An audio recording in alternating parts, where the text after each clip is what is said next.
Tahun ke-1823, jauh di pedalaman Amerika yang liar. Di wilayah yang sekarang kita kenal sebagai Dakota Selatan. Ini bukan zaman yang ramah. Di sini, hukum alam jauh lebih buas daripada hukum manusia. Kelangsungan hidup tidak diukur dari kekayaan, tapi dari seberapa kuat fisik dan mentalmu. Dan disinilah, kisah luar biasa seorang pria bernama Hugh Glass dimulai. Sebuah legenda yang sampai hari ini terus menjadi bukti bahwa batas kemampuan manusia itu hampir tidak ada. Hugh Glass bukanlah orang sembarangan. Dia adalah seorang pemburu kulit kawakan, penjelajah tangguh yang memimpin ekspedisi di sepanjang sungai Missouri yang berbahaya. Saat itu, hari berjalan seperti biasa. Glass sedang berburu sendirian, sedikit menjauh dari rombongannya untuk mencari mangsa. Namun tiba-tiba, nasib mempertemukannya dengan teror paling mematikan di hutan belantara Amerika, seekor beruang grizzly betina raksasa yang sedang melindungi anak-anaknya. Pertarungan itu terjadi begitu cepat dan sangat brutal. Teriakan kesakitan Glass menggema di antara pepohonan saat cakar dan taring beruang itu merobek tubuhnya. Rekan-rekannya yang mendengar keributan segera bergegas datang. Mereka memang berhasil menumbangkan beruang raksasa itu, tapi kerusakan yang dialami Glass sudah terlanjur sangat parah. Tulang kakinya patah. Tulang rusuknya mencuat keluar dari daging. Dan yang paling mengerikan, tenggorokannya robek begitu dalam hingga ia nyaris tidak bisa bersuara.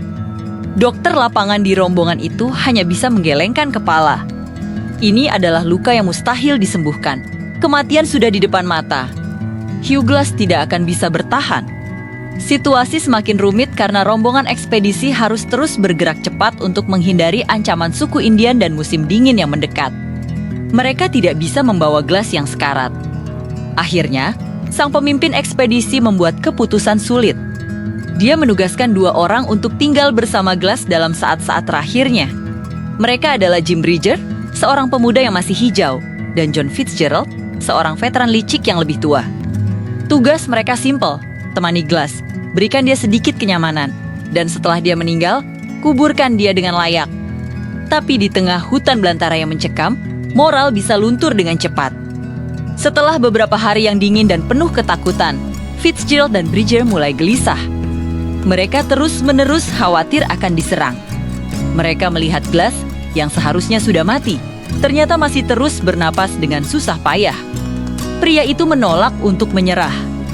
Bagi Fitzgerald, menunggu lebih lama adalah buang-buang waktu yang bisa membahayakan nyawa mereka. Akhirnya, ketakutan mengalahkan rasa kemanusiaan mereka. Dalam sebuah tindakan pengkhianatan yang paling keji, mereka mengambil semua barang berharga milik Glass, senapannya, pisaunya, kantung apinya, semua perlengkapan yang sangat vital untuk bertahan hidup. Mereka kemudian menyeret tubuh Glass yang tak berdaya ke dalam sebuah lubang dangkal yang sudah mereka gali, seolah-olah itu adalah kuburannya. Lalu, mereka meninggalkannya begitu saja untuk mati sendirian. Ketika Hugh Glass akhirnya sadar, hal pertama yang ia rasakan adalah dingin yang menusuk tulang dan keheningan yang mematikan. Dia sendirian, dikhianati, dibiarkan mati tanpa apa-apa. Di tengah keputusasaan yang seharusnya meremukkan jiwanya, justru sesuatu yang lain yang berkobar. Bukan lagi harapan untuk hidup, tapi sebuah api amarah yang membara. Motivasi Glass untuk bertahan hidup kini punya tujuan baru yang jauh lebih kuat, balas dendam. Benteng terdekat, tempat peradaban berada, adalah Fort Chippewa. Jaraknya sekitar 320 km. Jarak yang bahkan mustahil ditempuh oleh pria sehat sekalipun tanpa perlengkapan. Apalagi bagi seseorang dengan kondisi seperti Glass, dia tidak bisa berjalan karena kakinya patah. Jadi, dia mulai merangkak. Coba bayangkan penderitaan yang harus dia lalui. Setiap inci pergerakan adalah sebuah siksaan. Setiap gesekan tubuhnya yang penuh luka dengan tanah yang kasar terasa seperti neraka. Kakinya yang patah hanya bisa diseret tanpa daya di belakangnya. Rasa sakitnya begitu luar biasa sampai dia sering pingsan, hanya untuk sadar kembali dan melanjutkan perjalanannya yang mustahil. Kompasnya hanyalah matahari, dan tujuannya adalah mengikuti aliran sungai Platte. 1 cm demi 1 cm, dia terus bergerak maju. Masalah baru muncul, infeksi.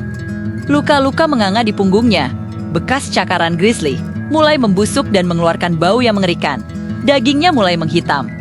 Glass tahu, jika ini terus berlanjut, gangren akan membunuhnya. Dalam salah satu momen paling mengerikan dan luar biasa dalam sejarah bertahan hidup, Glass melakukan sesuatu yang tak terbayangkan. Dia melihat belatung-belatung mulai mengerubungi lukanya. Alih-alih mengusirnya, dia justru membiarkan belatung-belatung itu melakukan tugasnya. Dia berbaring telentang, membiarkan makhluk-makhluk kecil itu memakan daging busuk di punggungnya. Secara tidak sadar, dia melakukan bentuk pengobatan biologis paling primitif. Belatung-belatung itu membersihkan lukanya dari jaringan mati, mencegah penyebaran infeksi, dan pada akhirnya menyelamatkan nyawanya. Selama 6 minggu yang gila, Glass bertahan hidup dengan memakan apapun yang bisa ia temukan.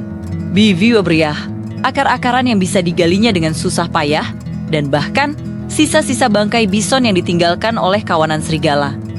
Dia menjadi bagian dari ekosistem liar itu, berbagi makanan dengan para pemulung dan pemangsa lainnya.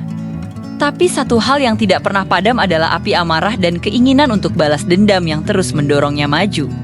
Dan akhirnya, setelah 6 minggu merangkak, dan di hari-hari terakhir perjalanannya mulai bisa berjalan tertatih-tatih, Glass melihat tembok Fort Kiowa di kejauhan. Pria yang tiba di gerbang benteng itu hanyalah bayangan dari dirinya yang dulu. Kurus kering, penuh bekas luka mengerikan, penampilannya seperti hantu, tapi dia hidup. Dia berhasil menempuh perjalanan 320 km dengan kekuatan tekad, amarah, dan penolakan mutlak untuk mati. Namun, kisah ini belum selesai. Setelah pulih, Glass segera memulai perburuannya untuk menemukan 2 pria yang telah mengkhianatinya. Dia akhirnya berhasil melacak Jim Bridger lebih dulu. Tapi saat berhadapan dengannya, Glass melihat penyesalan yang tulus di mata pemuda itu. Bridger hanyalah seorang anak laki-laki yang ketakutan dan dipengaruhi oleh Fitzgerald. Melihat penyesalannya, Glass memutuskan untuk memaafkannya. Tapi Fitzgerald? Itu cerita yang berbeda. Glass akhirnya menemukannya setelah Fitzgerald bergabung dengan militer Shi. Niat Glass adalah untuk membunuhnya saat itu juga. Namun, membunuh seorang tentara as berarti hukuman mati. Pada Aki, Glass hanya mengambil kembali senapannya dan menerima kompensasi finansial. Mungkin saat itu dia sadar, balas dendam terbaik bukanlah dengan mengambil nyawa Fitzgerald. Balas dendam terbaik adalah fakta bahwa dia, Hugh Glass, masih berdiri di hadapannya. Dia telah membuktikan bahwa dia tidak bisa dihancurkan. Kisah Hugh Glass adalah monumen abadi bagi kekuatan jiwa manusia. Sebuah bukti nyata bahwa terkadang, yang membuat kita bertahan bukanlah kekuatan otot atau fisik yang prima, melainkan kekuatan mental yang tak terpatahkan, amarah yang membara, dan penolakan keras untuk menyerah pada takdir yang telah ditetapkan orang lain untuk kita. Terima kasih sudah menonton.